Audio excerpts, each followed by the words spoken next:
Hello दोस्तों, कैसे हैं आप। आई होप आप सब अच्छे होंगे। आपका स्वागत है मेरे चैनल ज़िंदगी बने इजी। दोस्तों, इस वीडियो में हम बात करेंगे कि हम अपनी ख़राब दृष्टि और अपने दृष्टिकोण गलत दृष्टिकोण को कैसे ठीक करें। चलिए शुरू करते हैं। दोस्तों, हमारे लगातार प्रयासों के बावजूद भी हमारी दृष्टि दूसरों के अवगुणों या गलत गुणों की तरफ स्वाभाविक रूप से चली जाती है, चाहते हुए भी कि हम सबके गुण ही ग्रहण करें। हम अवगुणों को देखना, वर्णन करना, चिंतन करना और अवगुणों की गंदगी फैलाना शुरू कर देते हैं, यह मालूम होते हुए भी कि इससे हमारा पतन निश्चित है। हम इस बीमारी को ख़त्म करने का दृढ़ता से प्रयास नहीं करते। इस कमजोरी के वश आदि हम रहे तो अध्यात्म के मार्ग में कभी आगे नहीं बढ़ पाएंगे। इसके बहुत से नुकसान हैं जिनका जिक्र ना करते हुए केवल इसे समाप्त करने के उपाय की चर्चा करेंगे।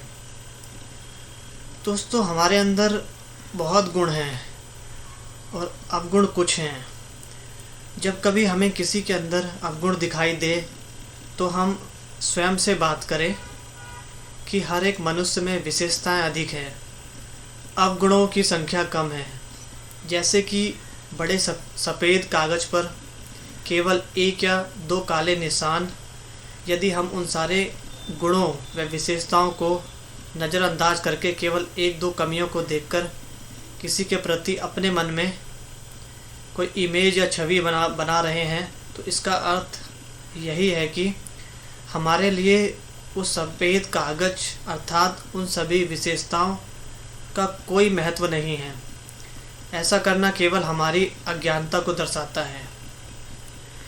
दोस्तों, हम एक आत्मिक स्वरूप, शारीरिक बनावट, आत्मिक आवश्यकताएं जैसे शांति, प्रेम, आनंद, पवित्रता, सुख, ज्ञान, शक्ति,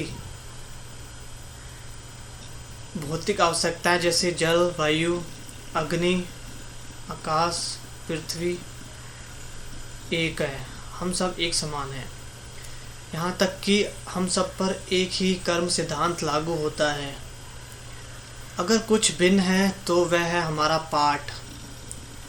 इस बेहद की सृष्टि नाटक की सुंदरता और शान में निहित है कि हम सब एक समान होते हुए भी केवल अलग पाठ की वजह से एक दो से अलग और विशिष्ट हैं। इसीलिए हम सबको सम्मान देते चलें और स्वयं पर एकाग्रता रखें। यदि हमने यह लक्ष्य ले लिया है कि हमें अध्यात्म के मार्ग में लगातार आगे बढ़ना है ही, तो हम अपना सारा ध्यान स्वयं पर लगाएं। दूसरे क्या कर रहे हैं, क्या नहीं कर रहे हैं, इस बात से हमारा ताल्लुक़ नहीं। हम सभी को स्वाभाविक रूप से साक्षी दृष्टा होकर या कॉन्शियस होकर यह केवल तभी संभव है जब हम स्वयं के पाठ को श्रेष्ठ और अच्छा बनाने के लक्ष्य पर कंसंट्रेट करेंगे या एकाग्र करेंगे।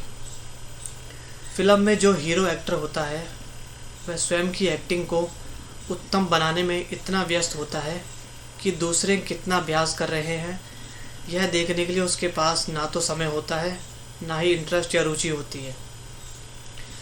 दोस्तों, हमें अवगुणी दृष्टि या खराब दृष्टि समाप्त करने से क्या लाभ होते हैं। सबके प्रति सदा शुभ भावना रखने से हमारा पुण्य का खाता जमा होता है। हमारे संबंध सबके साथ मधुर और अच्छे हो जाते हैं। किसी स्थूल कर्म में किसी को संतुष्ट कर पाने में यदि हमसे कोई कमी रह जाती है, तब भी शुभकामनाओं के कारण सभी हमसे संतुष्टता या सेटिस्फेक्शन का अनुभव करेंगे। अवगुणी दृष्टि के समाप्त होने से हम संस्कारों की टक्कर से सुरक्षित रहेंगे और स्वयं को सदा हल्का अनुभव करेंगे। चाहे सेवाओं में या दिनचर्या में कितने भी व्यस्त हों। दुआओं का खाता जमा होने लगेगा। आध्यात्मिक विकास पे एक बहुत बड़ी बाधा दूर हो जाने से आगे का रास्ता स्पष्ट नज़र आएगा और हम उसकी ओर बढ़ सकेंगे। तो दोस्तों, आपको यह वीडियो कैसा लगा कमेंट कीजिए और लाइक शेयर और सब्सक्राइब करना ना भूलें। चलिए दोस्तों।